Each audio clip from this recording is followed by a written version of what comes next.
Eh, Selamat datang di virtual meeting, virtual apa ya, talking atau apa ya, ini bincang online lah istilahnya, terkait dengan penulisan artikel ilmiah yang ini diadakan oleh Rumah Jurnal. Oke, sebelumnya saya ingin mempersilahkan terlebih dahulu kepada Ketua Rumah Jurnal YIN Samarinda, Ibu Widya Noviana Nur, ya untuk kesempatan pertama untuk bisa memberikan arah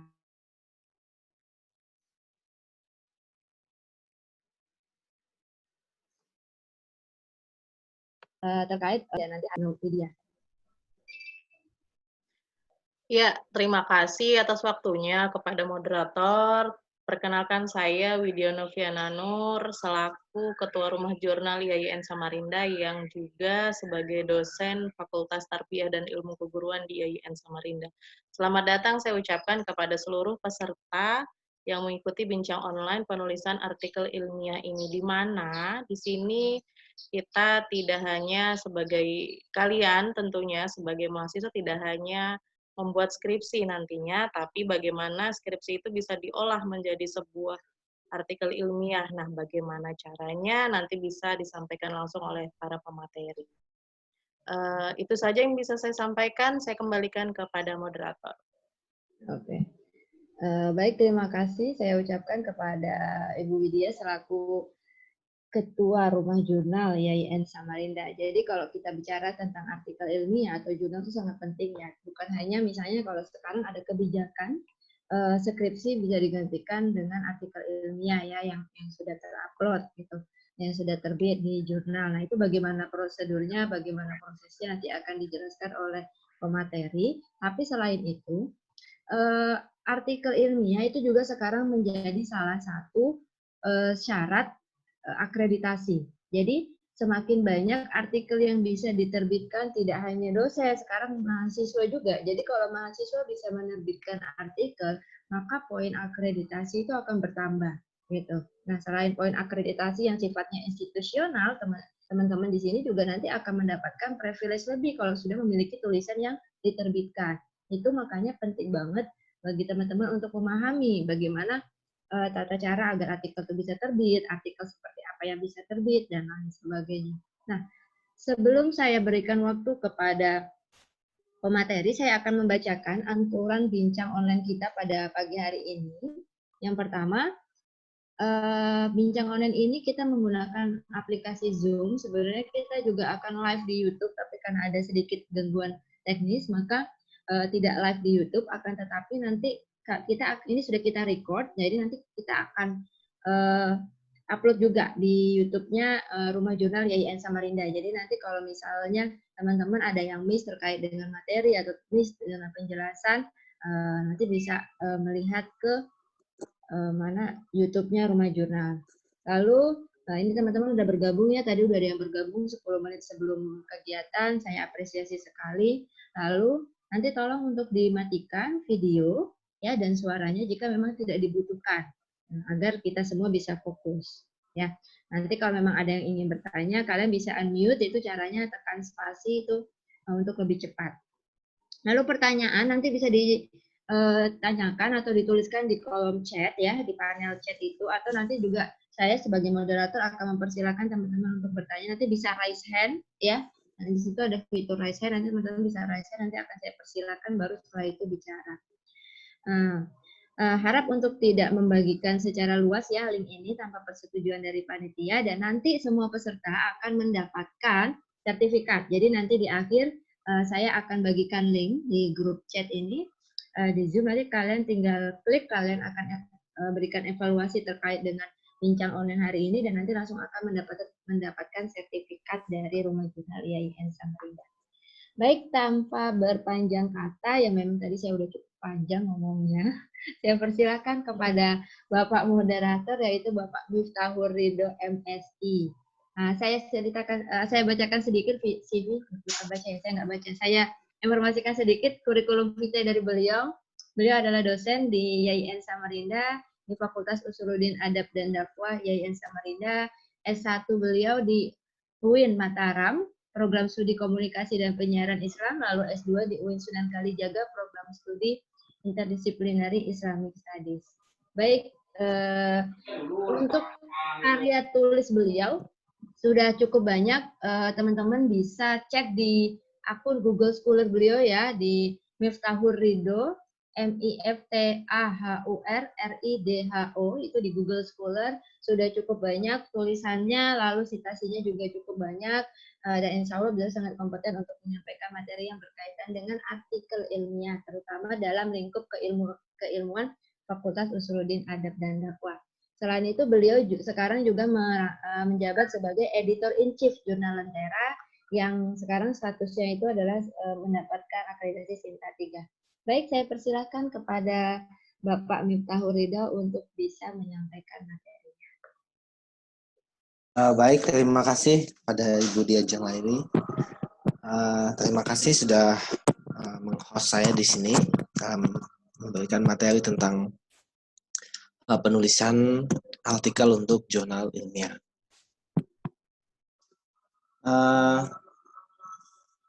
Di teknisnya ini saya akan men-share presentasi yang sudah saya siapkan. Kemudian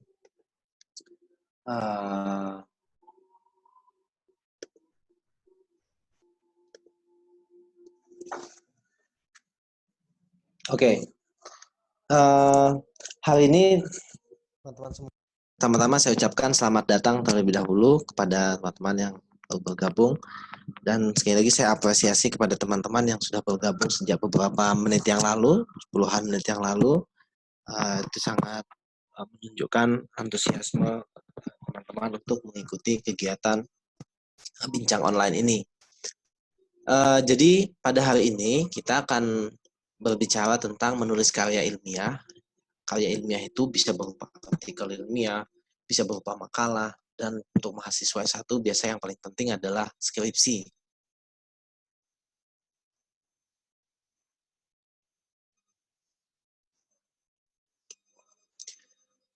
Oke, tapi sebelumnya saya ingin memberikan sedikit definisi.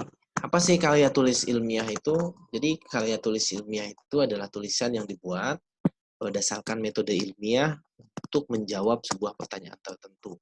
Jadi kata kuncinya adalah untuk menjawab sebuah pertanyaan tertentu atau seperangkat pertanyaan tertentu. Jadi kalau karya tulis ilmiah itu tidak menjawab sebuah pertanyaan tertentu, alias dia cuma ngomong-ngomong nggak jelas gitu ya, maka itu berarti bahwa karya tersebut tidak ilmiah. Karena syarat untuk menjadi sebuah karya tulis ilmiah adalah dia menjawab sebuah pertanyaan. Nah, nanti kita akan bicarakan lebih panjang tentang pertanyaan tersebut. Nah, karya tulis ilmiah ini teman-teman bisa berupa laporan penelitian, artikel ilmiah, makalah bahkan ya, makalah di perkuliahan, skripsi, tesis, gitu ya. Saya tidak sebut disertasi karena saya belum menulis disertasi. Nah, untuk mahasiswa S1, untuk teman-teman yang rata-rata saat ini masih S1 ya, itu teman-teman dituntut untuk menulis karya ilmiah berupa paper gitu ya. Lalu laporan mini riset dan kecil-kecilan biasa juga merupakan tugas kuliah gitu ya. Lalu skripsi, lalu artikel ilmiah yang harus diterbitkan pada jurnal ilmiah tadi seperti sudah disebutkan oleh Bu Diajeng tadi ya.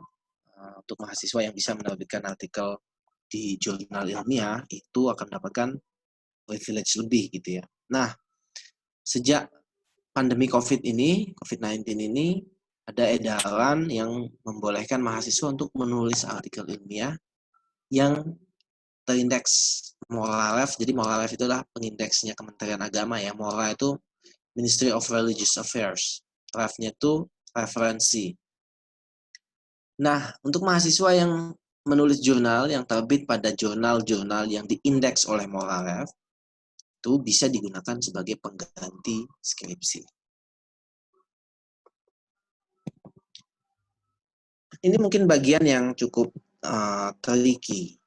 Apa sih bedanya antara makalah, skripsi, laporan penelitian, mini riset, dan karya tulis ilmiah tersebut? Bedanya apa? Secara sederhana nggak ada bedanya. itu tidak berbeda. Oke. Lalu kenapa dibedakan kalau dia tidak berbeda? Oke, perbedaannya itu terletak pada format yang digunakan oleh masing-masing karya tulis tersebut, gitu ya. Selebihnya, semua karya tulis ilmiah itu mengikuti kaidah yang sama, yaitu ditulis berdasarkan metode ilmiah. Jadi, yang membedakan antara karya tulis yang ilmiah dengan yang tidak ilmiah itu adalah metode yang digunakan untuk membuat atau menulis karya tersebut. Kalau Anda mau menulis novel, maka Anda cukup menghayal-hayal, riset untuk mendapatkan inspirasi, bukan untuk mendapatkan informasi yang akurat, begitu ya. Nah, kemudian Anda sudah bisa mulai nulis. Atau kalau misalnya Anda menulis cerpen gitu ya, Anda bisa merenung, merenung begitu ya dengan serius merenung. Setelah itu Anda bisa menulis cerpen Anda. Oke. Karena merenung, menghayal, dan ya merenung dan menghayal itu bukan metode ilmiah, maka hasil karya yang ditulis dengan metode seperti itu juga bukan merupakan karya ilmiah. Kita sebut dia karya fiksi, gitu ya. Nah, ringkasnya di sini karya tulis ilmiah itu harus ditulis berdasarkan penelitian ilmiah. Teman-teman sering mendengar ya jenis-jenis penelitian. Biasanya ini di skripsi teman-teman temukan penelitian ini adalah penelitian kualitatif atau kuantitatif atau ke lapangan atau kepustakaan. Jadi jenis-jenis penelitian itu ada sangat banyak sekali. Kalau kita lihat berdasarkan jenis data yang diolah oleh penelitian tersebut, maka kita bisa membaginya menjadi penelitian kuantitatif dan penelitian kualitatif. Misalnya, kuantitatif itu ada survei, ada eksperimen, gitu ya. Lalu penelitian kualitatif itu ada etnografi, ada grounded theory. Grounded theory itu penelitian yang tidak pakai proposal ya. Mulai nulis proposal ketika sudah berada di lapangan. Lalu ada studi kasus dan lain sebagainya. Atau kita bisa melihat jenis penelitian itu berdasarkan situsnya. Jadi ada penelitian lapangan yang kita kerjakan di lapangan, di lokasi penelitian, dan ada penelitian kepustakaan atau desk review research ya. Penelitian kepustakaan itu penelitian yang tidak dilakukan di lapangan. Nah, apapun jenis penelitian yang teman-teman lakukan, itu sistematika penulisannya relatif sama. Jadi, apapun jenis karya tulis ilmiahnya, apapun jenis penelitiannya, itu sistematika penelitiannya, jadi prosedur yang harus dilakukan untuk menulis penelitian tersebut pada umumnya relatif sama. Oke, ada latar belakang yang mendahului kenapa penelitian ini dilakukan. Lalu kemudian ada rumusan masalah atau pertanyaan penelitian, yaitu seperangkat pertanyaan yang menunjukkan tujuan utama dilaksanakannya penelitian ini. Lalu kemudian ada kajian pustaka atau literatur review, yang menunjukkan bahwa Anda tidak muncul dari ruang hampa. Jadi Anda tidak tiba-tiba muncul lalu bertanya gitu ya. Anda sudah mencari jawaban yang dibuat oleh orang-orang lain di bidang Anda. Nah, lalu Anda menemukan hal-hal yang belum dijawab oleh orang-orang tersebut, maka kemudian Anda mengajukan pertanyaan. Jadi itu fungsinya literatur review. Lalu kemudian ada pengumpulan dan analisis data. Kan dalam penelitian Anda harus mengumpulkan data. Karena data inilah yang akan Anda oleh secara ilmiah, sehingga hasil dari pengolahan Anda secara ilmiah tersebut dapat disebut karya tulis ilmiah. Nah, di sini dalam analisis data ini ada kualitatif, ada kuantitatif, ada mixed method, tergantung dari jenis data yang Anda oleh. Lalu kemudian ada bahasan. Lalu kemudian dilanjutkan dengan kesimpulan. Apa yang disimpulkan oleh penelitian. Nah, Urutannya bagaimana? Karena biasanya ada mahasiswa yang umum yang saya temukan gitu ya, menulis karya tulis ilmiah, baik skripsi maupun makalah dan lain sebagainya gitu ya, itu sangat runut sekali. Dimulai dari latar belakang, itu pendahuluan, habis itu rumusan masalah, lalu dilanjutkan oleh pengumpulan dan analisis data, lalu pembahasan, lalu kesimpulan. Nah, padahal urutan kita mengerjakan karya tulis ilmiah itu tidak demikian. Urutan menulis karya ilmiah yang ideal itu dimulai dengan melakukan kajian kepustakaan. Jadi sebelum Anda mengajukan pertanyaan, rumusan masalah itu pertanyaan, Anda mau menjawab apa dalam penelitian Anda tersebut. Penelitian itu adalah usaha Anda untuk menjawab sebuah pertanyaan secara ilmiah yang prosesnya itu Anda tulis sehingga menjadi sebuah karya tulis ilmiah. Nah, sebelum Anda menentukan pertanyaan apa yang Anda ajukan, maka Anda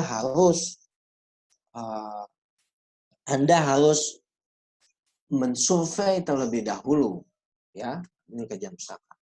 Jadi hal pertama yang harus dilakukan ketika Anda melakukan penelitian ilmiah adalah Anda mengidentifikasi dulu, Anda mensurvei dulu. Itu maksudnya artikel-artikel, tulisan, laporan-laporan orang lain atau peneliti lain yang membicarakan topik yang sama. Misalnya Anda adalah mahasiswa BKI atau mahasiswa KPI. Jadi sebelum Anda atau mengajukan pertanyaan yang berkaitan dengan bidang KPI, pertanyaan Anda itu sebelum Anda ajukan, Anda harus mensurvei terlebih dahulu tulisan-tulisan orang lain yang berbicara tentang topik yang sama. Misalnya, saya kasih contoh. Anda adalah mahasiswa KPI dan Anda ingin mengetahui bagaimana pandangan Islam gitu ya tentang disonansi kognitif. Disonansi kognitif itu adalah sebuah fenomena di mana orang hanya ingin mendapatkan informasi yang membuat dia senang. Jadi kalau misalnya dia orangnya pendek begitu ya, atau dia orangnya tidak baik lah misalnya begitu ya, maka dia tidak suka dengan informasi-informasi yang menunjukkan fakta tersebut. Alih-alih dia akan mencari informasi-informasi yang mendukung dia. Misalnya saya menyukai mobil berwarna merah. Oke. Nah, karena saya menyukai mobil berwarna merah, maka informasi yang kemungkinan saya terima, yang saya akan terima, itu adalah informasi yang meneguhkan kepercayaan saya bahwa mobil merah itu bagus, mobil merah itu cantik, dan lain sebagainya. Kalau ada yang membicarakan hal sebaliknya, maka saya kemungkinan akan baca, kemudian saya akan segera tutup, atau saya akan tidak lagi baca informasi-informasi tersebut, karena itu bertentangan dengan kepercayaan saya. Nah, setelah Anda membaca teori tersebut, Anda juga sadar ternyata di dalam Islam ada juga yang seperti itu.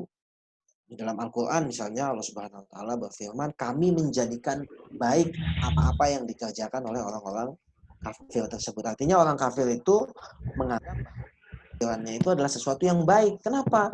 Karena dia hanya mendapatkan atau menerima informasi yang mendukung kepercayaan bahwa apa yang dia lakukan itu adalah hal yang baik. Wah, Anda sebagai mahasiswa yang sedang menulis skripsi, Anda melihat bahwa wah ini yang tertulis di dalam Al-Quran ini adalah sebuah fenomena disonansi kognitif. Itu disonansi kognitif di dalam Al-Quran terkait dengan orang kafir yang menganggap perbuatannya itu sebagai sesuatu yang baik. Maaf saya lupa lokasi ayat dan suratnya, tapi kira-kira bunyinya begitu, bisa dicari aja di Google. Nah, Anda sudah punya ide, Anda akan menulis tentang disonansi kognitif di dalam Al-Quran. Maka sebelum Anda membuat atau menentukan pertanyaan, bagaimana pandangan Al-Quran tentang disonansi kognitif, misalnya itu pertanyaan yang akan Anda ajukan. Maka Anda belum berhak pertanyaan tersebut sampai Anda melakukan kajian pustaka. Caranya bagaimana? Anda harus cari di Google. Anda klik kata kunci, Anda cari kata kunci disonansi kognitif dalam Al-Quran. Nanti di situ akan ada banyak sekali artikel-artikel atau tulisan-tulisan lepas yang muncul. Lalu Anda identifikasi, Anda baca setidaknya abstraknya saja artikel-artikel tersebut.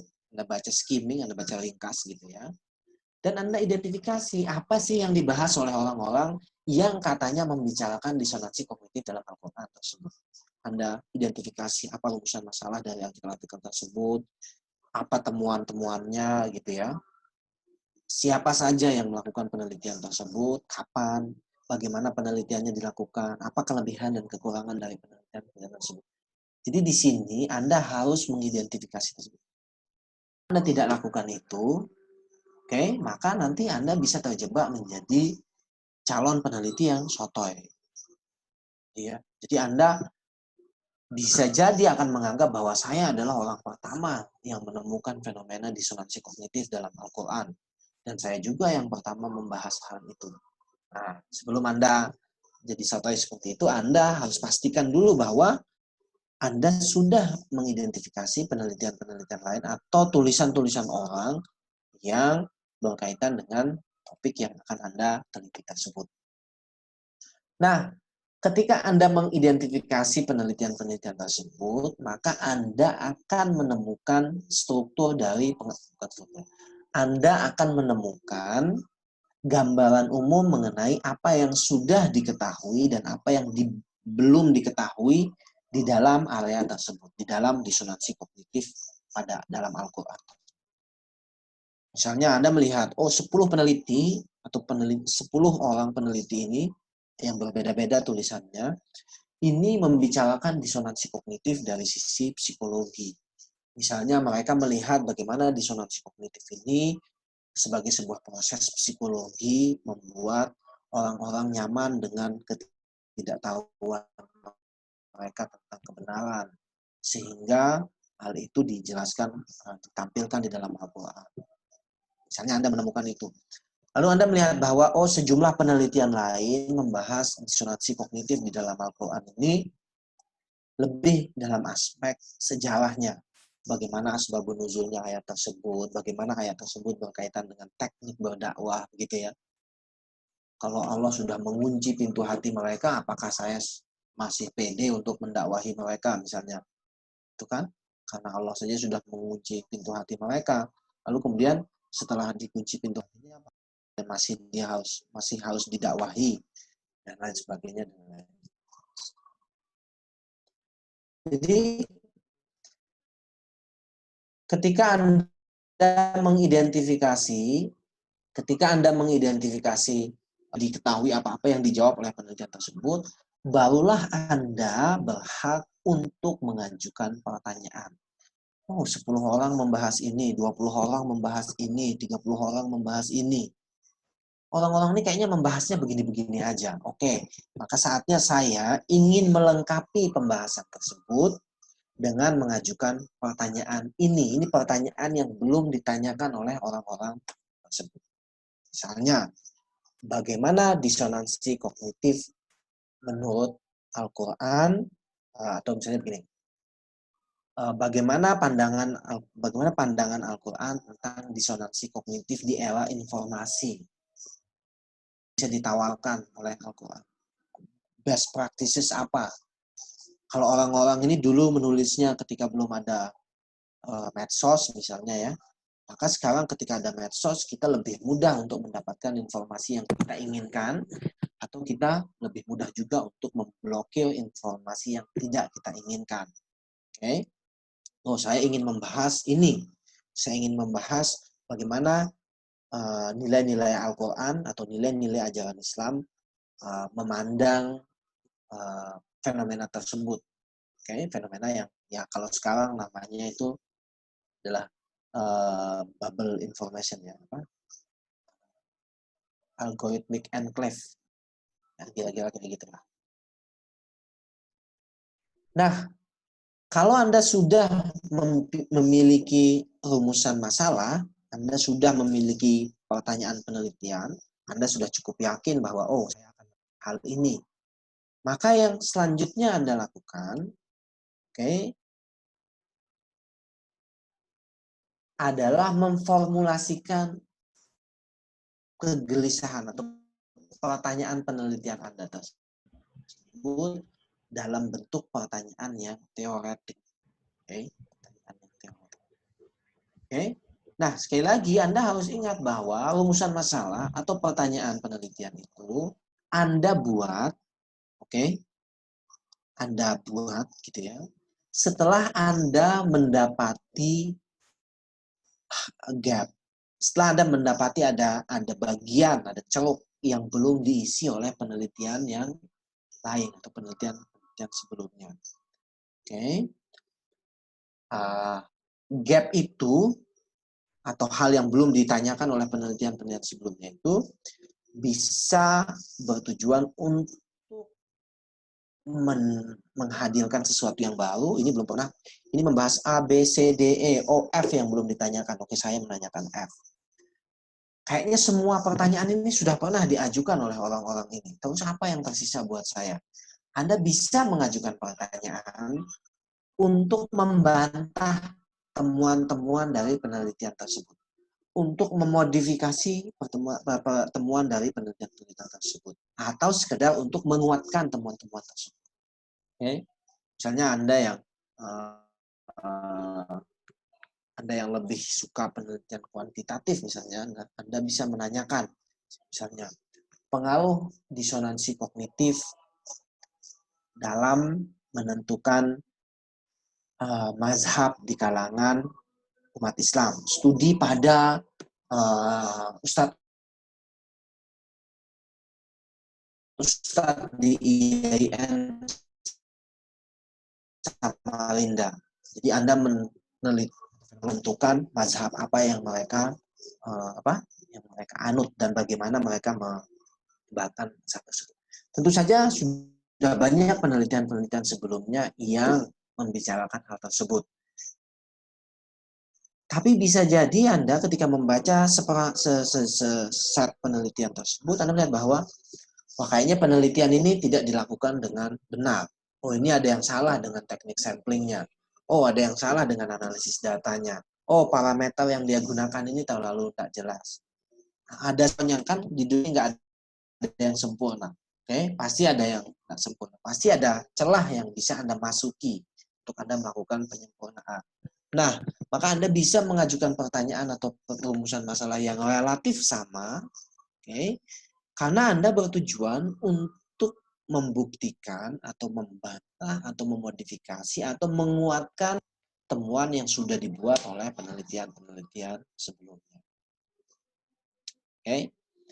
Nah, perumusan masalah teman-teman itu harus bersifat operasional dan jelas. Operasional itu artinya bisa dilaksanakan, gitu ya, dan harus jelas.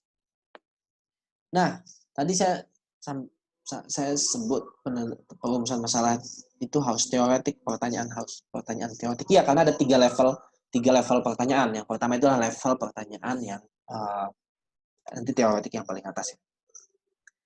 Level pertanyaan pertamanya itu adalah common sense. Jadi Anda kalau ngobrol sama teman-teman Anda nanya, kamu sudah makan belum? Kamu tadi malam ngapain? Nah, itulah pertanyaannya, common sense. Bukan teoretik, jadi itu pertanyaan level pertama. Pertanyaan level kedua adalah pertanyaan jurnalistik. Pertanyaan jurnalistik itulah pertanyaan yang dimiliki oleh wartawan.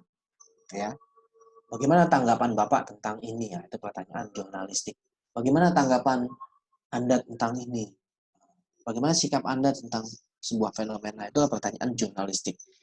Yang pertanyaan jurnalis tersebut utamanya adalah untuk mengumpulkan data-data faktual di data-data yang langsung, yang sekunder, yang sifatnya primer. Ya.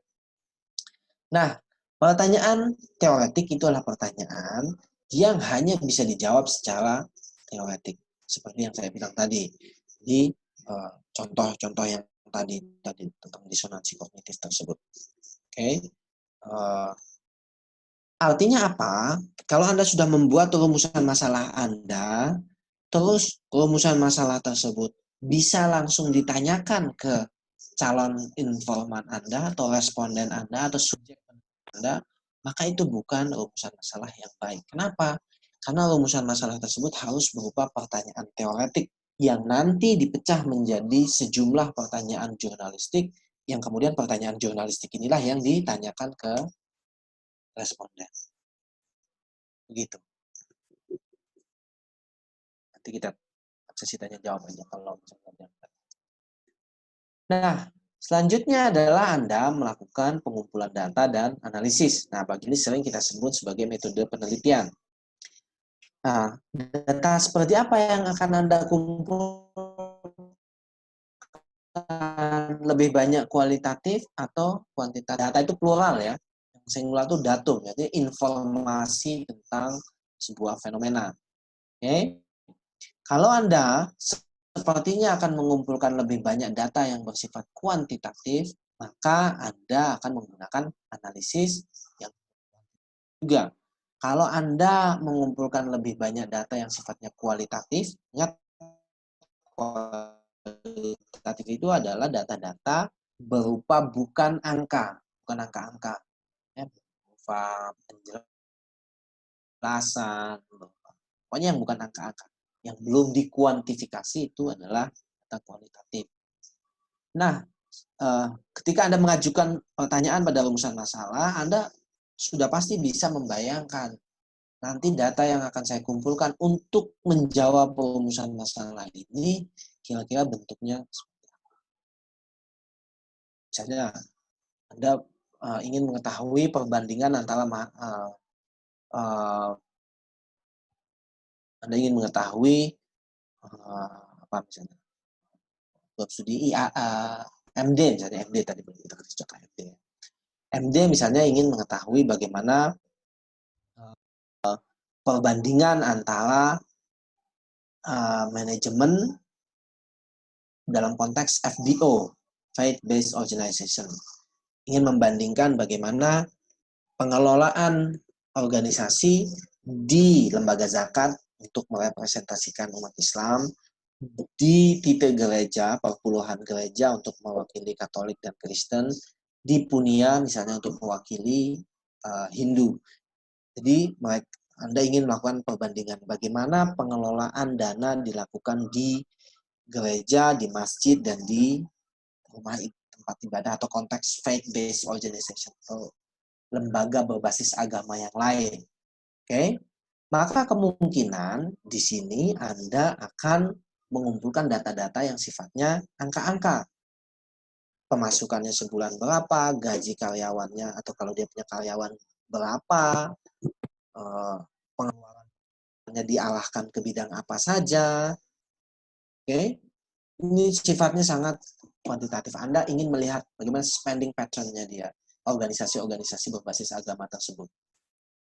Karena Anda sudah bisa membayangkan bahwa spending pattern atau bentuk pengeluaran atau bentuk pengelolaan tersebut untuk menjawabnya Anda memerlukan data berupa angka-angka, maka Anda sudah bisa membayangkan bahwa Anda akan menggunakan analisis yang sifatnya kuantitatif. Oke. Oh, saya akan menggunakan statistik. Oh, saya hanya ingin menampilkan saja ya, saya gunakan statistik deskriptif saja. Gitu ya. Oke. Nah, pada umumnya kalau porsi data Anda itu tidak sepenuhnya kuantitatif atau tidak sepenuhnya kuantitatif, walaupun kita semua tahu bahwa pasti akan ada data kuantitatif. Jumlah informan itu kan data kuantitatif juga. Akan tetapi kalau perbandingannya itu, misalnya Anda melakukan penelitian yang mayoritas datanya itu adalah data kuantitatif. Akan tetapi ada juga porsi data kualitatif yang akan Anda kumpulkan dan itu jumlahnya cukup signifikan. Maka Anda terpaksa atau Anda harus menggunakan analisis campuran atau mix method. Nah, Pada konteks mixed method inilah, maka nanti Anda akan menentukan apakah analisis data Anda itu didorong oleh metode kualitatif atau metode kuantitatif. Itu kita sebut qualitatively driven atau quantitatively driven. Jadi mana yang lebih utama, mana yang melengkapi.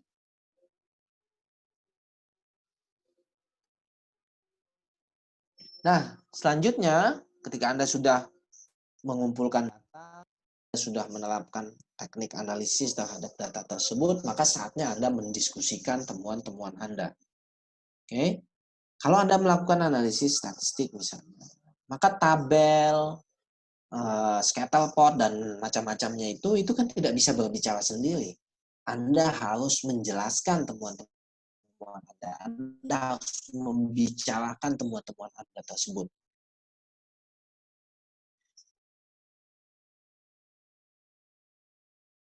Itulah yang Anda lakukan pada pembahasan. Jadi di pembahasan ini Anda sumbangkan melalui penelitian saya ini loh temuan penelitian saya ini, begini detailnya, gitu ya.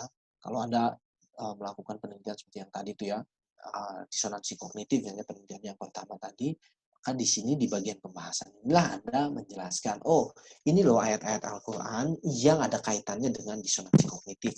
Begini loh konteks masing-masing ayat tersebut, ini loh seperangkat misalkan A ini seperangkat ayat yang bermaksud B, ini yang bermaksud C. A ini maksudnya begini, begini, begini, B ini begini, begini, C ini begini, begini. Begini loh dampaknya atau kaitannya dengan disonansi kognitif pada zaman informasi. Jadi ada karakteristik yang sama yang dibicarakan di dalam ayat-ayat Al-Quran tersebut dan karakter-karakter yang kita temukan juga di fenomena disonansi kognitif di era informasi. Jadi pembahasan ini Anda lakukan setelah Anda memperoleh data, Anda sudah punya data kan? Anda punya data, lalu Anda analisis data ini. Oke, setelah Anda analisis kan Anda punya hasil. Nah, Anda bicarakan hasil ini, Anda making sense hasil tersebut, Anda diskusikan, maka itulah yang Anda tulis di pembahasan. Atau sederhananya, pembahasan ini adalah jawaban Anda terhadap rumusan masalah tersebut. Nah, yang terakhir adalah kesimpulan. Nah, kesimpulan ini adalah paragraf ringkas berisi jawaban dari pertanyaan penelitian. Jadi bukan Anda merangkum pembahasan lagi, bukan. Tetapi Anda paragraf yang menjawab secara ringkas rumusan masalah Anda. Jadi kalau rumusan masalahnya ada 3 misalnya, maka kesimpulannya 3. Begitu juga kalau ada 2, ya kesimpulannya ada 2. Selanjutnya, ini sudah selesai. Selanjutnya, Anda harus menulis abstrak. Nah, di sini mungkin ada perbedaan selera ya. Bisa jadi Anda lebih suka menulis abstrak di awal, tapi bisa jadi Anda juga lebih suka menulis abstrak di akhir. Oke. Jadi, abstrak ini dalam penelitian ilmiah itu adalah ringkasan eksekutif. Jadi kalau Anda membaca laporan misalnya kalau Anda membaca laporan WHO tentang dampak kemiskinan global bagi stunting misalnya ya, itu kan panjang sekali laporan kemiskinan dunia 2020. Itu laporannya bisa sampai 1000 halaman. Oke, maka untuk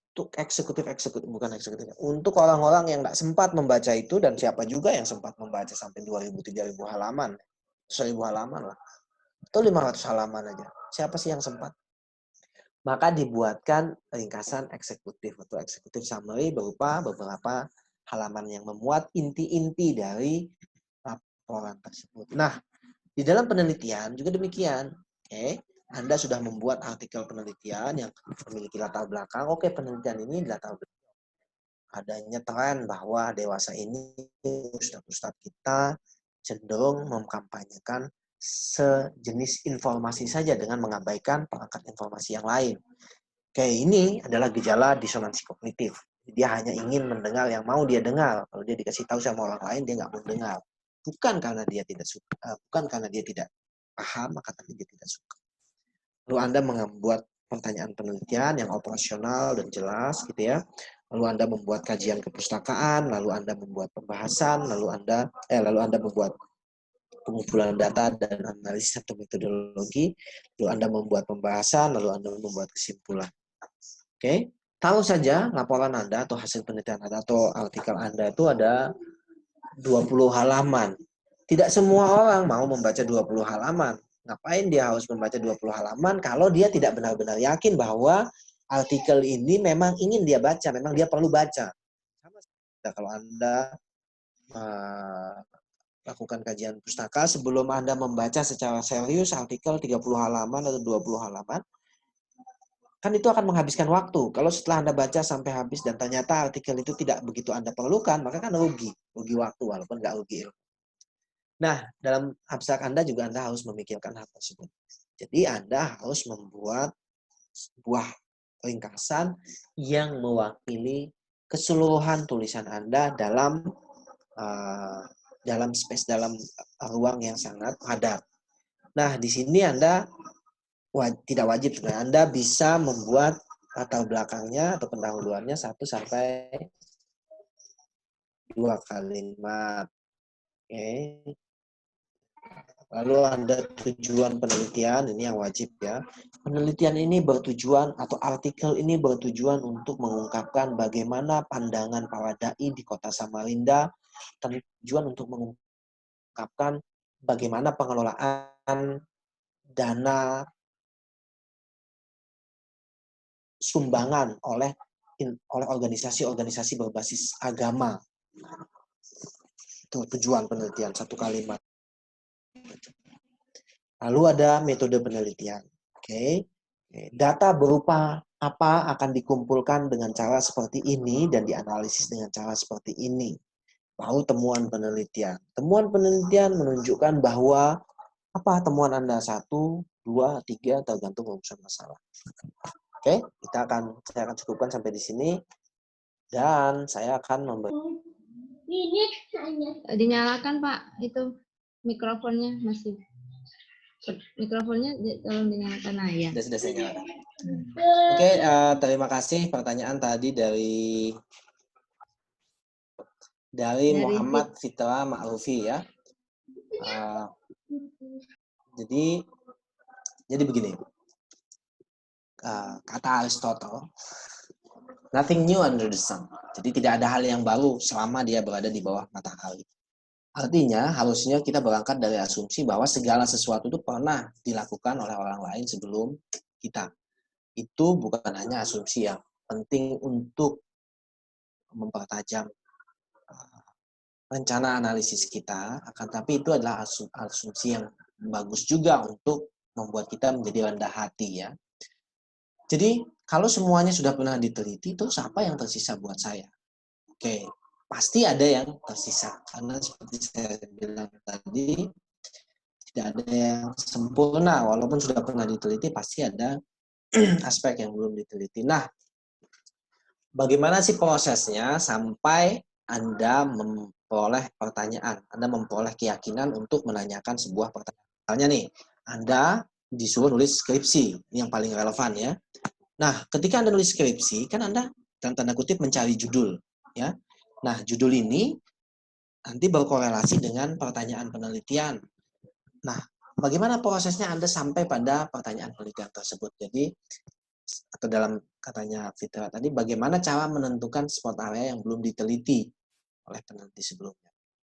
Ini tentu saja harus diawali dengan minat Anda terlebih dahulu. Anda itu, minat Anda apa? Bukan minat dalam arti minat Anda per se, bukan. Minat ini dalam arti prodi Anda, mayor Anda. Oh, misalnya saya dari Fitra dari mana nih? Tidak ada KPI atau yang lainnya, nggak ada. Anggap saja Fitra ini dari BKI misalnya. BKI. Dari BKI ya? Oh ya, Fitra dari BKI. Oke. Nah, karena Fitra ini mahasiswa BKI, maka kemungkinan buku-buku yang dia baca itu berkaitan dengan BKI, buku-buku bimbingan, buku-buku konseling, dan buku-buku konseling Islam. Oke. Nah, ketika Fitra membaca buku-buku tersebut, oke, maka Fitra akan menemukan bahwa teori-teori, semua teori-teori yang ada di bidang BKI tersebut pada umumnya adalah penjelasan para ahli terkait sebuah fenomena. Oke, ada teori berkaitan dengan misalnya yang saya ketahui terkait dengan BKI, misalnya cognitive behavioral therapy, ya, terapi kognitif untuk mengubah perilaku. Oh, teori ini, teori CBT ini pada umumnya berbicara tentang penjelasan mengenai bagaimana perilaku orang itu bisa berubah disebabkan oleh, gitu ya. Kalau Anda tidak tahu bahwa di situ banyak maling, maka kemungkinan Anda tidak was-was untuk datang ke situ. Tapi setelah Anda tahu, perilaku Anda menjadi lebih vigilant, lebih waspada, dan lain sebagainya. Itu yang Anda ketahui setelah Anda membaca buku-buku di area tersebut. Nah, logikanya adalah semakin banyak Anda membaca, maka semakin banyak yang tidak Anda ketahui. Bukan semakin banyak yang Anda ketahui. Kebalik ya. Jadi kalau Anda banyak sekali membaca tentang sebuah hal, maka Anda akan merasa lebih sedikit tahu tentang hal tersebut. Bukan sebaliknya. Oke? Oke, kalau yang merasa sebaliknya, ada teori yang bagus dalam psikologi namanya Dunning-Kruger effect, efek Dunning-Kruger. Nah, dari sini setelah Anda banyak membaca tersebut, maka Anda memiliki kegelisahan. Kok orang-orang ini kebanyakan membahas tentang ini ya? Kayaknya yang ini belum dibahas deh. Nah, dari kegelisahan Anda itulah, maka Anda mulai terjun lebih spesifik untuk membaca area yang spesifik tersebut. Misalnya nih, ketika Anda membaca konseling Islam, maka Anda menemukan adalah nasihat-nasihat saja. Semua buku-buku konseling Islam yang Anda baca itu berisi nasihat-nasihat. Jarang ada yang disupport oleh data yang sifatnya empirik. Misalnya, berapa banyak siswa MA, MTS, MI yang drop out misalnya karena dia miskin, atau bagaimana prevalensi konselor di setting pendidikan agama tersebut, atau misalnya bagaimana peran konselor lulusan konseling Islam, lulusan BKI yang bekerja di setting sosial, misalnya di panti-panti sosial. Oke, selama ini Anda menemukan bahwa di buku-buku konseling tersebut dijelaskan tentang terapi Islam, tasawuf, tazkiyatun nafs, dan lain sebagainya. Dan Anda gelisah karena tidak banyak yang berbicara berdasarkan fakta-fakta empiris. Oke, tidak banyak yang berbicara tentang fakta-fakta empiris seperti misalnya terapi hal apa yang memiliki dampak seperti apa yang sudah terbukti dilakukan di panti yang mana. Misalnya seperti itu ya. Contoh misalnya ada mahasiswa saya, nggak tahu dia ada di sini apa enggak. Dia melakukan penelitian melihat dampak dari terapi agama di panti jompo. Jadi dia melakukan penelitian di panti jompo, dia melihat apakah dia ingin mengetahui apa orang-orang tua jompo yang ikut kegiatan agama ini menjadi lebih takut menghadapi kematian atau lebih tenang menghadapi kematian. Gitu ya. Dia mengajukan pertanyaan tersebut karena dia gelisah. Di buku-buku yang dia baca itu hanya dijelaskan bagaimana cara menterapi seseorang, orang lansia, supaya dia tidak takut kematian. Bahwa innalillahi wa inna ilaihi raji'un, bahwa ajaluhum fala yas'alun dan lain sebagainya, dan lain sebagainya. Yang intinya kita dari Allah bakalan kembali kepada Allah, jadi nggak usah takut mati. Mati itu nggak heboh-heboh banget.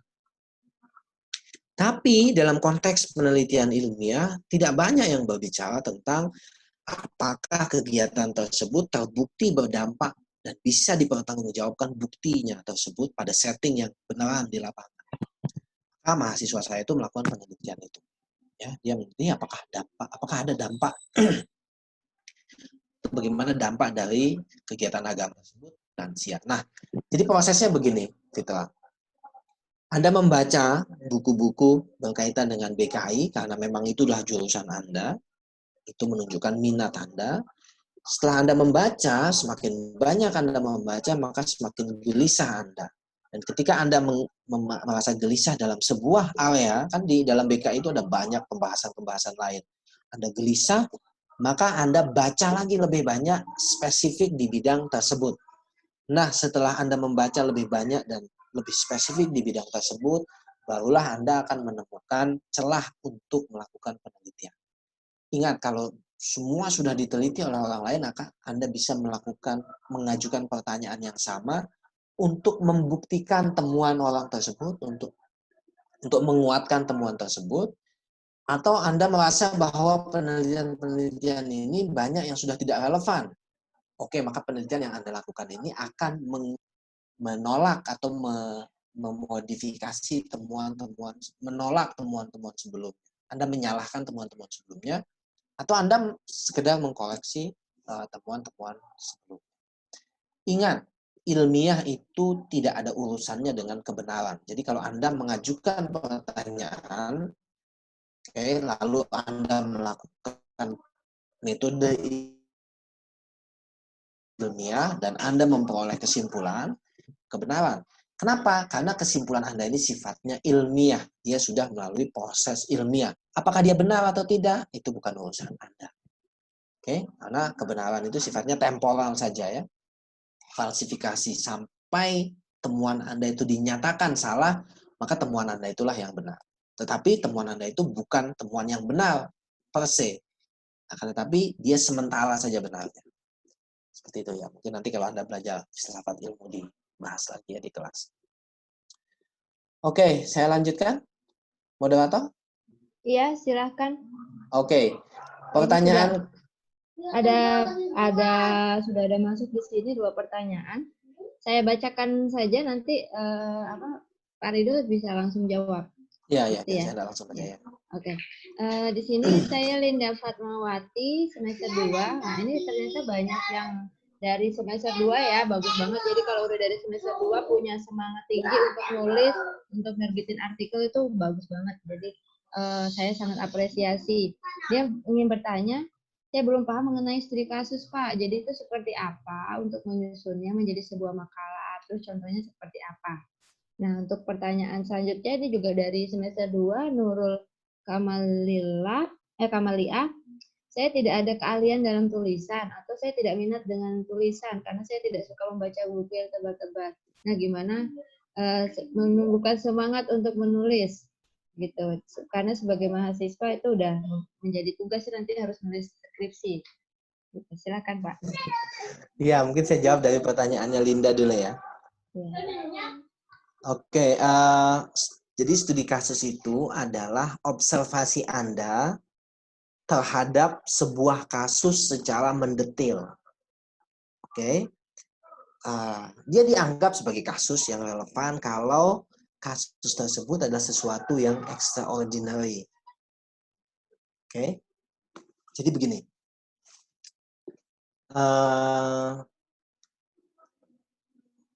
Linda ini dari prodi apa ya?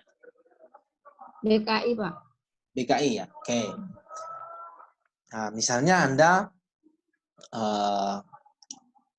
kenal seseorang atau Anda punya tetangga misalnya. Oke. Ini contoh saja, hipotesis, bukan contoh ngarang saja, saya nggak benar. Bapaknya residivis kasus pengedaran narkoba, si anak nih, anak kecil nih, umurnya misalnya 10 tahun. Masuk penjara, dan ketika Anda kenal sama anak itu, bapaknya sedang ada di penjara. Ibunya juga residivis kasus misalnya. Ibunya itu sindikat penipuan online misalnya. Itu jahat banget ya. Apa-apa. Contoh saja ini. Oke. Secara teori, secara bacaan yang Anda peroleh di buku, Anda menemukan bahwa kemungkinan anaknya ini akan kacau juga hidupnya. Karena masalah-masalah keluarga itu akan terdifusi ke si anak ini. Oke. Anda baca dari buku-buku bahwa lingkungan yang baik akan menghasilkan individu yang baik, demikian juga sebalik. Oke? Akan tetapi Anda menemukan sesuatu yang extraordinary. Walaupun bapaknya ini residivis kambuhan, ibunya juga sama, keluarganya yang lain juga rata-rata sama. Tapi anak ini itu rajin ke masjid. Datang sholat subuh gitu ya, tiap subuh, zuhur, rajin berdoa. Kalau berdoa juga serius, tidak pernah bohong. Ini adalah sesuatu yang extraordinary. Maka ini bisa Anda teliti sebagai sebuah kasus. Kasuistik sifat. Ini contoh yang paling ekstrem lah kira-kira ya. Nah, lalu bagaimana caranya? Ya Anda mengamati bagaimana si anak ini dia bisa memiliki resiliensi yang begitu tinggi untuk menghadapi resiko lingkungan yang sangat besar yang ada di sekitar dia. Oke? Nah, saya pikir itu adalah contoh yang cukup bagus untuk menjelaskan tentang studi kasus. Ada nggak contoh studi kasus yang terkenal yang sudah pernah dilakukan? Ada. Oke, ada seorang mahasiswa di Yogyakarta itu meneliti tentang anak yang lahir dari seorang ibu pengemis. Jadi ibunya pengemis, hamil di jalan, oke, hamil di jalan, masih mengemis, hamil-hamil masih mengemis.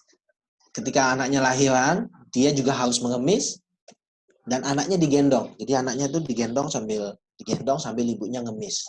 Sampai anaknya itu menjadi balita. Jadi anak ini yang dia ketahui adalah mengemis. Dia tidak tahu aktivitas lain kecuali mengemis. Oke, lalu si mahasiswa di Jogja tadi meneliti bagaimana perkembangan kejiwaan si anak ini. Apa yang sangat unik dari si anak ini berkaitan dengan konsep diri dia, berkaitan dengan struktur kejiwaan unik tersebut. Nah, itu contoh. Dewasa ini ada satu tren penelitian, satu tren metodologi bernama natural experiment, eksperimen alamiah. Ya, eksperimen alamiah itu Anda bisa baca di bukunya Ted Dunning. Ted Dunning itu dia berbicara tentang natural eksperimen alamiah. Oke, jadi Anda kalau harus melakukan eksperimen, maka Anda akan membuat kasus-kasus tertentu. Ada kelompok kontrol untuk melihat bagaimana kelompok yang ingin Anda ketahui tersebut. Misalnya dampak dari sesuatu terhadap kelompok yang ingin Anda ketahui tersebut, maka Anda memerlukan kelompok kontrol. Nah, dalam setting penelitian sosial di konteks BKI misalnya sulit sekali. Misalnya Anda ingin mengetahui pengaruh bullying terhadap perkembangan mental anak SMP. Kan tidak mungkin Anda buat misalnya satu kelompok Anda bully, satu kelompok tidak Anda bully, karena itu tidak etis. Setting di mana Anda menemukan bahwa ada sekelompok yang dibully dan ada sekelompok yang tidak dibully. Oke, dan ini bisa Anda jadikan sebagai kelompok kontrol yang tidak dibully dan kelompok yang ingin diketahui dalam itu namanya natural eksperimen ya dalam penelitian sosial. Karena eksperimennya itu sulit. Nah, itu berkaitan juga erat dengan studi kasus. Saya pikir itu bisa menjawab pertanyaan tentang studi kasus tersebut. Oke, saya lanjut, moderator. Ya, silakan Pak, lanjut ke pertanyaan selanjutnya. Oke, saya tidak ada keahlian di dalam tulisan. Ya, tidak ada juga orang yang punya keahlian di dalam tulisannya. Tidak ada orang yang punya keahlian di dalam pembicaraan juga. Maksudnya semua itu adalah proses yang harus dilatih. Anda harus ingat bahwa menulis itu adalah bagian paling tinggi. Jadi kalau Anda membuat sebuah begini ya, piramida, di bawah itu namanya value yang paling dasar itu. Baru setelah value ini ada knowledge, pengetahuan. Nah, di atas pengetahuan ini ada skill. Ini kita sebut sebagai building block of knowledge. Oke, bangunan pengetahuan. Nah, Anda tidak punya keahlian di dalam menulis, misalnya ya nggak apa-apa. Nggak banyak juga orang yang punya keahlian di bidang menulis. Tetapi saya memiliki keyakinan kita harus berusaha misalnya jiwa penelitian Anda itu muncul ya, Anda ingin mengungkapkan kebenaran, maka Anda sudah punya modal yang namanya value. Oke. Nah, tidak suka membaca, apa obatnya? Nggak ada. Oke, Anda harus banyak membaca. Para ahli psikologi itu sepakat bahwa membaca itu memang sangat berat. Terutama sekali membaca sesuatu yang tidak Anda sukai, sesuatu yang berat. Oke, ada 2 jenis buku yang akan Anda temukan di perpustakaan. Buku yang enak dibaca dan buku yang penting. Kalau kata Kompas, enak dibaca dan perlu itu jarang-jarang ya. Itu jualannya media saja. Jadi ada 2 jenis buku. Buku yang suka Anda baca, oke, ini namanya troubadour. Tradisi troubadour. Dan buku yang memang Anda perlu baca. Jadi kalau Anda baca buku, saya ini 1 kali duduk 100 halaman saya baca. Jangan senang dulu, karena bisa jadi itu adalah buku yang sifatnya troubadour. Buku yang membuat Anda senang membacanya. Seperti buku-buku motivasi gitu ya, bagaimana mengubah dunia dalam 15 menit. Senang sekali itu dibaca mahasiswa. Tapi itu Anda jangan senang dulu, karena bisa jadi bukan buku itu yang Anda butuhkan. Buku yang Anda butuhkan untuk melakukan penelitian adalah buku-buku yang ilmiah. Buku-buku yang kalau dibaca 15 menit sudah bosan setengah mati. Tapi Anda bisa membunuh kebosanan itu dengan meyakinkan diri Anda bahwa walaupun saya bosan, saya harus tetap membaca buku ini karena ini yang saya perlukan. Kalau saya tidak baca sekarang, saya harus baca di masa depan. Misalnya, saya sekarang semester 2. Kalau saya tidak baca sekarang, nanti semester 8 saya harus baca lagi. Mending sekarang aja saya cicil-cicil baca dulu.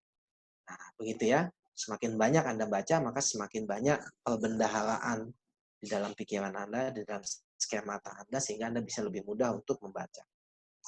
Kalau Anda sudah punya aspek kedua atau aspek pengetahuan tersebut, seperti segitiga tadi ya, paling bawah itu adalah nilai keyakinan bahwa saya ingin mengetahui kebenaran. Lalu yang kedua, saya memiliki pengetahuan yang saya perlukan untuk memperoleh kebenaran tersebut. Barulah yang ketiga, ini penelitian. Saya memiliki keterampilan untuk melakukan kegiatan memperoleh pengetahuan yang ilmiah dan kemungkinan benar. Jadi memang tidak ada jawaban yang sederhana. Bagaimana kalau saya tidak minat dengan itu?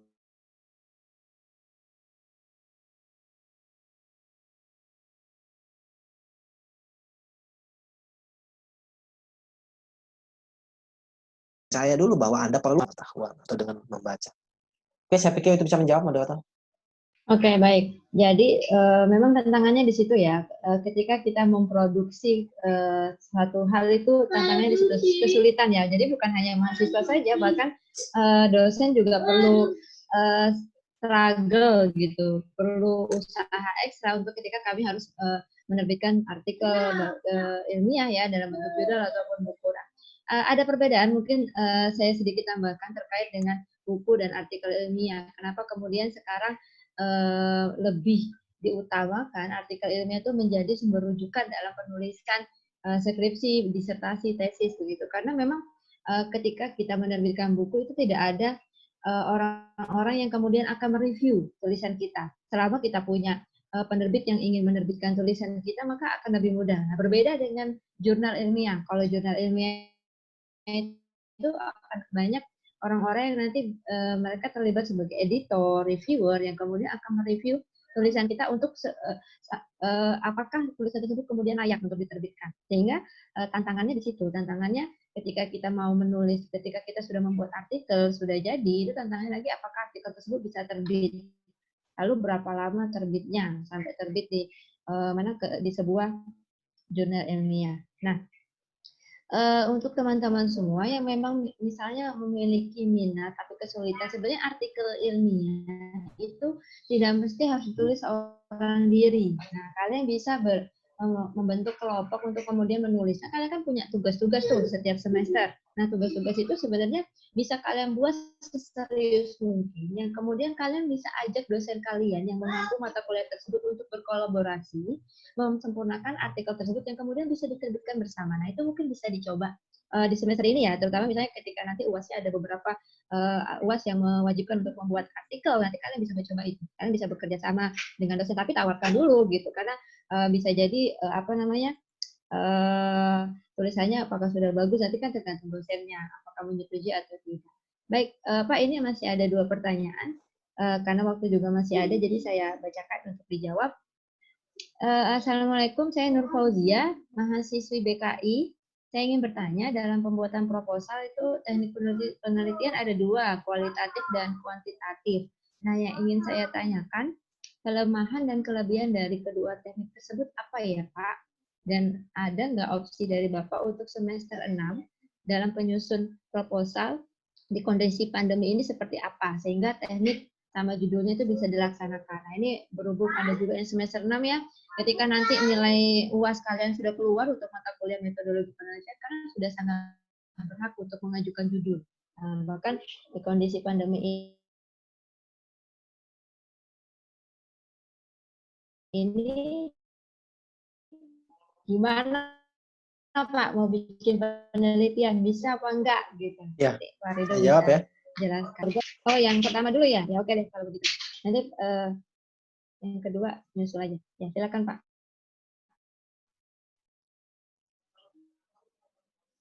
Oke, jadi ini pertanyaan dari Nurziah ya, Nur Fauzia. Apakah ada kelemahan dari teknik kualitatif atau kuantitatif? Ya sebenarnya tidak ada. Jadi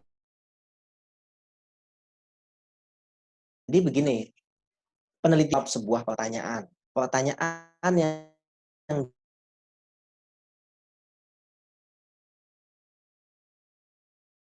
dijawab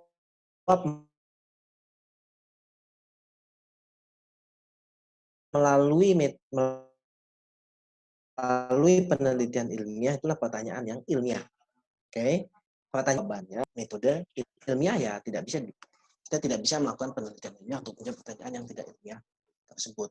Nah, hal paling penting dalam penelitian kan data ya. Jadi Anda membaca kepustakaan, artinya Anda membaca tulisan-tulisan orang terkait dengan sebuah bidang. Oke, Anda menemukan bahwa ini yang sudah diketahui, ini yang belum diketahui, ini yang diketahui tapi kayaknya salah, ini yang diketahui dan perlu untuk dipertegas kebenarannya menurut Anda. Maka Anda ajukan pertanyaan untuk melakukan salah satu dari 4 hal tadi. Begitu. Nah, ketika Anda mengajukan pertanyaan atau membuat rumusan masalah, maka rumusan masalah Anda itu memiliki implikasi data seperti apa yang nanti akan Anda kumpulkan. Data apa yang Anda akan kumpulkan melalui penelitian itu. Nah, data itu kan ada 2 jenis. Ada data yang sifatnya kualitatif, ada data yang sifatnya kuantitatif. Kualitatif kuantitatif itu maksudnya apa? Data kualitatif itu adalah data dalam bentuk bukan angka-angka. Kuantitatif sebaliknya data berupa angka. Nah, semua orang ya ahli lah, para ahli gitu ya, itu berdebat, perdebatannya begini, berdebat dalam ilmuwan sosial terutama ya. Ada kalangan yang menganggap bahwa semua fenomena itu bisa dikuantifikasi, bisa dikuantitatifkan. Dan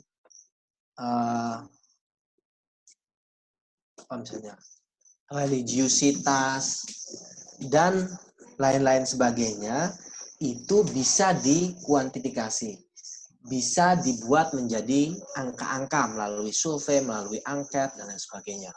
Tapi ada juga kelompok ilmuwan yang menganggap bahwa hal-hal tersebut tidak bisa diubah menjadi angka-angka karena ketika dia diubah menjadi angka-angka dia kehilangan nilainya, maksudnya dia kehilangan esensinya. Ya, menurut kalangan ilmuwan tersebut kita tidak bisa mengangkakan perasaan manusia misalnya dan lain sebagainya. Nah, sederhananya tidak ada yang salah dengan kualitatif atau kuantitatif karena 2 hal tersebut berkaitan dengan data. Kalau data yang Anda berhasil kumpulkan itu berupa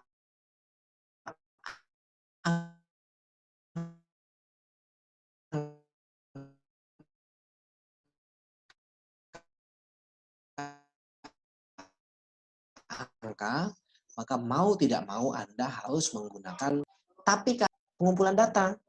Rumusan masalah Anda, misalnya bagaimana pandangan Islam tentang disonansi kognitif misalnya. Gitu ya. Maka kemungkinan Anda akan melakukan studi pustaka, sehingga kemungkinan data-data yang Anda akan dapatkan itu berupa misalnya berupa dokumen itu bukan berupa angka, maka kemungkinan Anda akan menerapkan teknik kualitatif untuk memahami atau mengolah dokumen-dokumen tersebut. Kalau penelitian Anda misalnya respon mahasiswa terhadap respon masyarakat terhadap larangan sholat Id berdasarkan zona COVID misalnya nih, atau itu cukup jurnalistik ya, atau respon mahasiswa YIN terhadap kuliah online, Anda melakukan survei.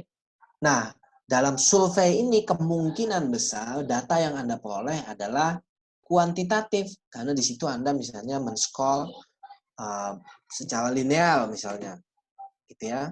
Nah, karena data Anda kuantitatif, maka Anda harus menggunakan metode kuantitatif. Jadi jangan terlalu dipusingkan kualitatif-kuantitatif itu semata-mata hanya berkaitan dengan teknik analisis data. Jadi data seperti apa. Nah, apa saran untuk menyusun proposal? Saran untuk menyusun proposal itu adalah Anda meyakinkan diri Anda dulu bahwa Anda mau membahas sebuah bidang. Oke, misalnya Anda mahasiswa BKI, Anda mahasiswi BKI. Dari banyak mata kuliah itu pastilah ada satu dua yang Anda sukai. Dari satu dua itu pastilah ada teori yang Anda sukai atau ya ada teori yang Anda sukai. Anda berangkat dari situ saja. Anda baca baik-baik, Anda lihat penelitian-penelitian yang berkaitan dengan teori tersebut, gitu ya. Misalnya nih, saya suka mata kuliah psikologi sosial. Iya betul saya suka psikologi sosial. Oh di dalam psikologi sosial, saya suka dengan misalnya teori groupthink atau pikiran kelompok. Ya, bagaimana kelompok peer kita itu membuat kita tertekan untuk berpendapat dan berpikir yang sama dengan anggota-anggota kelompok kita, itu namanya groupthink ya. Itu dibicarakan dalam dinamika kelompok. Anda mulai saja dari situ. Oke, Anda cari artikel-artikel yang berkaitan dengan groupthink tersebut, lalu kemudian Anda akan menemukan bahwa oh, kayaknya ini yang belum dibahas. Ini yang perlu saya bahas, ini yang perlu saya tanyakan. Nah, terkait dengan pandemi ini kan sangat sulit untuk melakukan wawancara mendalam. Bisa kok Pak lewat telepon, iya siapa orang yang mau diganggu pakai telepon sampai 3 jam, 4 jam di telepon. Itu agak sulit memang. Bisa, tapi agak sulit. Oke, sehingga saran saya mungkin kalau Anda sulit melakukan wawancara atau pengumpulan data melalui wawancara mendalam, ya Anda bisa mengumpulkan data yang sifatnya kuantitatif.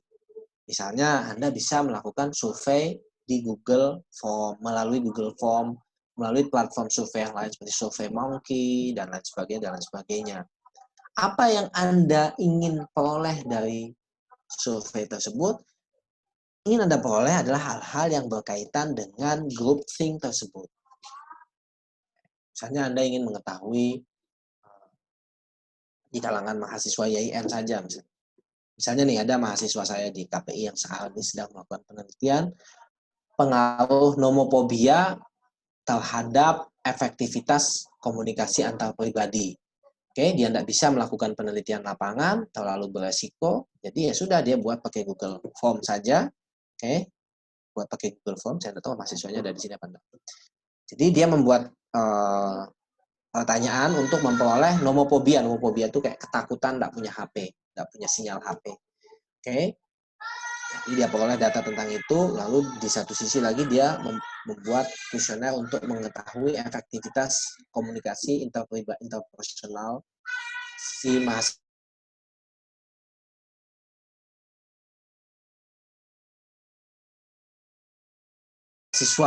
Jadi sampel populasinya siswa Fuad, lalu dia dapatkan data tersebut, dia olah secara statistik, misalnya dia ingin lihat kaitannya Sudah, jadi itu bisa dianggap sebagai penelitian. Maksudnya itu sudah cukup untuk penelitian. Anda juga bisa melakukan penelitian web misalnya. Web gitu ya. Misalnya Anda BKI kan, Anda bisa menanyakan begini, bagaimana konseling Islam ditulis di jurnal-jurnal akademik di Indonesia? Oke, itu pertanyaan penelitian Anda. Anda punya bayangan bahwa kayaknya BKI ini nggak begitu jelas. Maksudnya konseling Islam itu epistemologinya nggak begitu jelas. Anda bisa melakukan itu. Terus data Anda apa? Data Anda adalah artikel-artikel jurnal. Anda bisa kunjungi Google Scholar, Anda bisa kunjungi Moralef, lalu Anda ketikkan di situ kunci konseling Islam. Lalu semua artikel yang ada Islam itu Anda ambil sebagai sampel. Nah, sampelnya itulah yang kemudian Anda analisis. Tidak perlu tur lapangan, tidak perlu, itu adalah penelitian kepustakaan. Atau kalau Anda lebih serius lagi, Anda bisa menggunakan bantuan artificial intelligence. Ada yang namanya web scraping. Nanti Anda cari tambah lagi di Google ya, web scraping. Jadi Anda dapatkan data dari web, karena jumlahnya ribuan halaman, nggak mungkin Anda coding satu-satu kan. Stres. Karena terlalu banyak. Oleh sebab itu Anda meminta bantuan dari komputer atau mesin untuk melakukan coding. Tapi tentu saja Anda perlu pengetahuan tentang sedikit bahasa pemrograman untuk itu. Tapi yang paling mudah ya seperti itu ya, menurut Anissa tadi ya. Bagaimana pandangan ilmuwan, bagaimana pandangan para ahli tentang konseling Islam di Indonesia? Ya sudah, cari datanya di sekolah. Oke, begitu ya. Nah, terus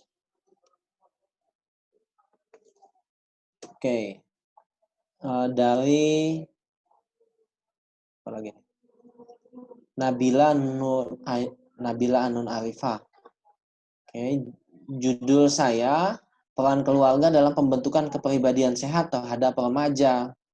Judul itu sebenarnya tidak begitu penting.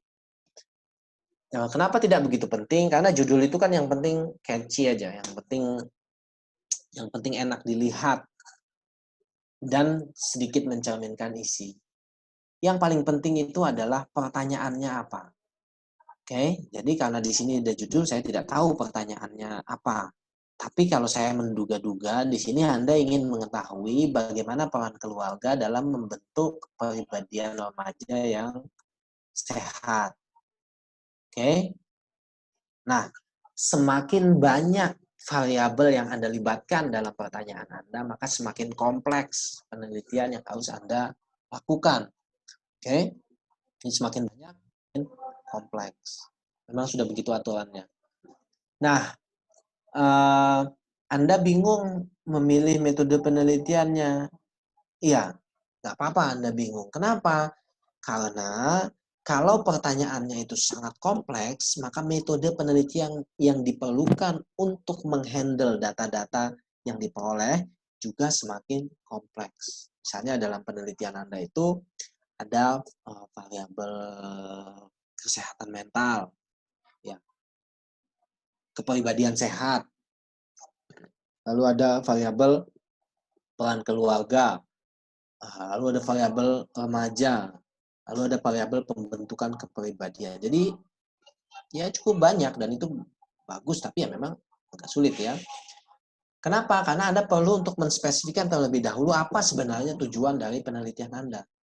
Kalau dibuat dalam bentuk pernyataan, penelitian ini bertujuan untuk apa?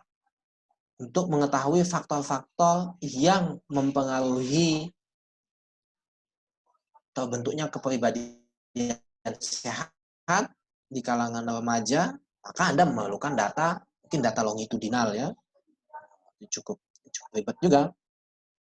Nah, jadi kebingungan Anda itu saya tangkap sebagai bentuk ketidakyakinan Anda terhadap pertanyaan yang Anda ajukan. Jadi judul itu jangan dipikirkan, yang harus Anda pikirkan itu pertanyaannya apa? Pertanyaannya. Kayak gitu. Karena kalau Anda sudah punya pertanyaan, baru Anda mikir nanti pertanyaan ini data untuk jawabnya saya peroleh dari mana? Itu namanya pengumpulan data. Data ini nanti bentuknya seperti apa? Itu berkaitan dengan analisis data. Kayak gitu. Saya lanjut, moderator? Ya, Pak, silakan lanjut. Tadi soalnya saya keluar. Tadi ada satu pertanyaan terakhir. Mungkin itu menjadi pertanyaan terakhir. Iya, ini pertanyaan terakhir Di bincang online dari ini. Nurul Anissa. Ya, moderator? Pak, silakan. Soalnya di sini di Zoom chat saya kehapuskan tadi terluput kan. Oh, gitu ya. Iya. Oke, ini pertanyaan dari Nurul Anissa adalah saya ingin tanyakan bagaimana kita memberikan alasan yang kuat kepada pembimbing tentang objek penelitian yang kita pilih. Apakah ada kriteria tertentu dalam memilih? Oke, ini berkaitan dengan hal teknis pembimbing ya. Pembimbing itu sebenarnya tidak berhak untuk menentukan kamu harus bahas ini atau bahas itu. Penguji juga demikian. Kan dia hanya menguji bagaimana penelitian itu dilaksanakan, ilmiah atau tidak caranya. Nah, akan tetapi tentu saja ada aturan-aturan umum. Misalnya kalau Anda mahasiswa BKI jangan membahas tentang isu-isu kedokteran. COVID terhadap selera makan ya jangan kayak gitu, itu urusannya kedokteran ya. Anda harus melakukan penelitian pada bidang Anda. Misalnya kalau Anda mahasiswa BKI ya berkaitan dengan bimbingan dan konseling gitu ya. Nah, ketika pembimbing tidak menyetujui atau pembimbing ya terutama ya. Kalau penguji itu kan nanti di akhir. Ketika pembimbing tidak menyetujui itu bisa jadi berarti bahwa Anda mengajukan penelitian yang berada di luar koridor dari BKI. Misalnya Anda ingin mengetahui bagaimana pandangan ulama tentang sistem perbankan Islam. Nah, itu sudah bukan urusannya BKI lagi. Ya. Tapi kalau Anda bertanya bagaimana perbandingan respon konselor Islam dengan konselor konvensional terkait dengan bully di setting pendidikan. Nah, itu Anda pasti diizinkan. Ya. Atau misalnya bagaimana pemberitaan media tentang bullying. Bisa juga walaupun di situ bisa diambil oleh orang BKI, bisa juga diambil oleh orang KPI. Jadi masih berada dalam batas-batas BKI gitu ya. Ada bullying. Bullying itu adalah isu dalam BKI. Begitu. Nah, memilih objek penelitian itu kan artinya tujuan penelitian ya. Oke. Mungkin maksudnya adalah subjek penelitian. Memilih ini tergantung dari pertanyaan yang diajukan. Kalau misalnya pertanyaannya itu bagaimana pelaksanaan konseling di sekolah-sekolah berbasis agama di Kota Samarinda misalnya. Oke. Maka sudah pasti nanti yang menjadi subjek penelitiannya adalah sekolah-sekolah berbasis agama di Kota Samarinda. Karena tujuan penelitiannya ingin mengetahui bagaimana pelaksanaan konseling ya, maka yang bisa ditanyai untuk menjawab pertanyaan tersebut adalah sekolah-sekolah itu sendiri. Dalam hal ini maka subjek penelitiannya adalah para konselor yang ada di sekolah-sekolah tersebut. Atau kalau Anda membuat pertanyaan yang lebih kepustakaan, misalnya sifatnya lebih literatur, Anda bisa mengajukan misalnya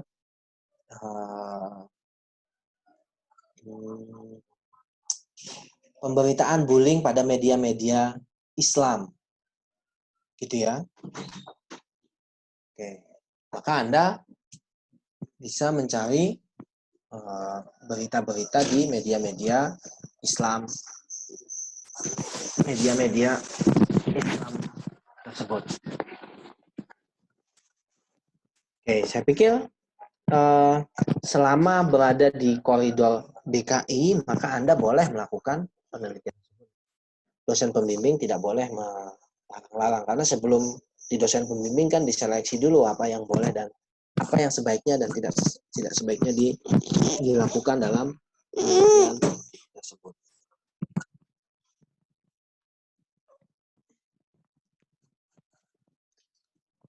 Saya pikir itu saja, ya. Moderator, saya kembalikan. Oke, baik, sebentar.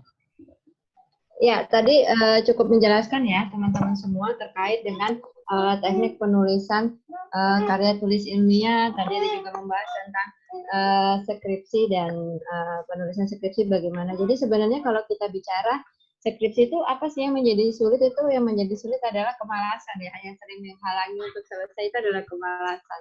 Jadi kalau memang kemudian teman-teman bisa menghindari kemalasan itu, maka saya yakin skripsinya bisa lebih cepat selesai. Oke, sebelum saya tutup, kita akan sesi foto bersama. Silakan teman-teman boleh dinyalain videonya. Nanti jangan dulu live karena saya akan bagikan link untuk sertifikat. Tapi sebelum itu kita foto bersama dulu. Silakan boleh dinyalakan videonya.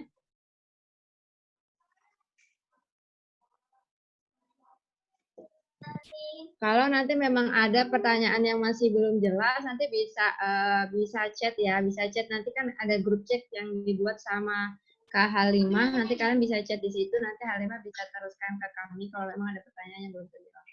Oke, sudah nyalakan video semua. Ya, boleh rapikan dulu jilbabnya, senyum yang paling manis. Nanti saya akan hitung. Sudah? Oke.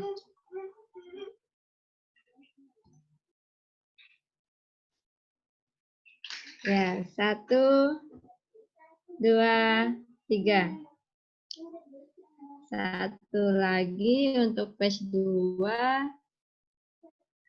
1, 2, 3. Oke, ya baik. Terima kasih sebelumnya saya ucapkan kepada narasumber. Terima kasih kepada tim Rumah Jurnal YIN Samarinda yang sudah memfasilitasi. Nah, ini saya kirimkan di kolom chat. Silakan teman-teman boleh isi dulu di situ terkait dengan evaluasi. Nanti langsung tercetak sertifikatnya. Pastikan namanya, nanti ketika teman-teman tulis nama, pastikan namanya benar, karena nanti akan langsung otomatis tercetak di sertifikatnya. Lalu juga pastikan ada di situ prodi juga ditulis dengan benar, dan pastikan alamat emailnya itu benar. Karena kalau alamat emailnya salah, nanti nggak nyampe ke emailnya teman-teman. Oke, sudah bisa diakses semua di situ linknya?